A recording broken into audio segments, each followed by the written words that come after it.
इतिहास में कुछ नाम ऐसे होते हैं जो सिर्फ एक इंसान के नहीं बल्कि एक युग के प्रतीक बन जाते हैं। बाबा साहेब डॉक्टर भीमराव रामजी अंबेडकर ऐसा ही एक नाम है।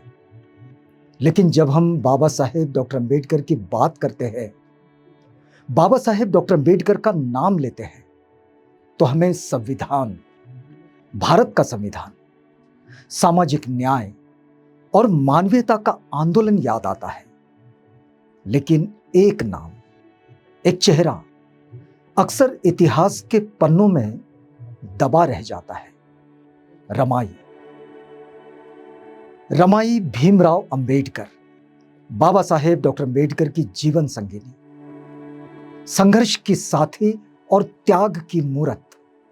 सिर्फ एक पत्नी नहीं बल्कि संघर्ष के उस युग की खामोश ताकत। आज उनका स्मृति दिवस है। रमाबाई का जन्म वनंद गांव में, जो कि आज के महाराष्ट्र के कोंकण में है, यहां हुआ। बहुत कम उम्र में उनकी शादी हुई और शादी के बाद शुरू हुआ एक ऐसा जीवन जिसमें गरीबी तो थी ही, जीवन से संघर्ष था, लेकिन साथ था अपार समर्पण। रमाई ने कभी शिक्षा नहीं ली, लेकिन उनके जीवन की समझ बाबा साहेब के लिए प्रेरणा बनी। जब बाबा साहेब उच्च शिक्षा के लिए विदेश गए, रमाई ने घर की जिम्मेदारी उठाई। गरीबी, बीमारी और बच्चों की देखभाल, ये सब कुछ अकेले संभाला। घर में कभी खाना नहीं होता था, कभी दवा नहीं मिलती, लेकिन रमाई ने कभी हार नहीं मानी। उन्होंने सिर्फ इंतजार नहीं किया, बल्कि हर उस पल को सहा जो बाबा साहेब के संघर्ष का हिस्सा था। बाबा साहेब जब दबे कुचले हाशिए के लोगों के अधिकारों के लिए आंदोलन कर रहे थे, रमाई चुपचाप उस लड़ाई की साक्षी बनी रही। उन्होंने न कभी मंच पर भाषण दिया, न झंडा उठाया, लेकिन समर्थन बाबा साहेब के हर निर्णय का उन्होंने किया ही।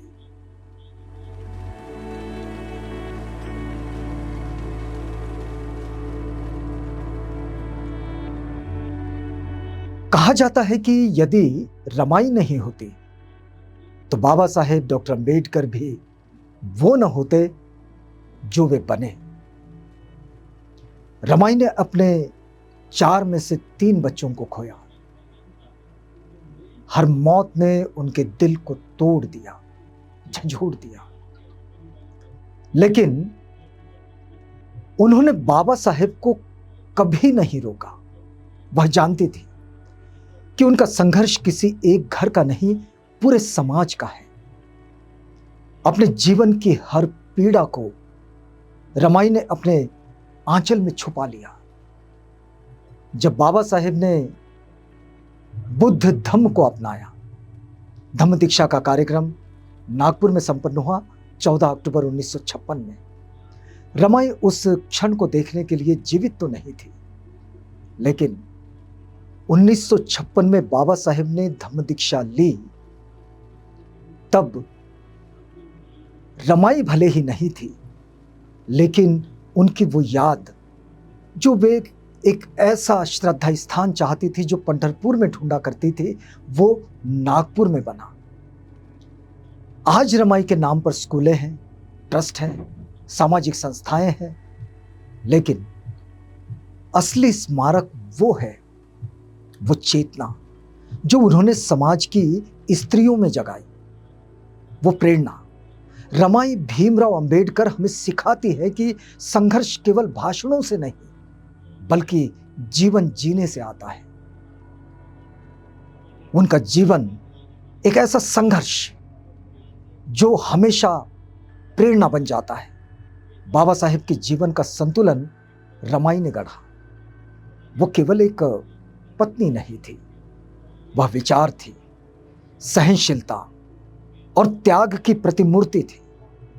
आज जब हम बाबा साहेब को याद करते हैं तो रमाई को भी अनायास ही याद करना ही होता है, वो याद आ ही जाती है, क्योंकि रमाई और बाबा साहेब एक युग की आवाज़ है।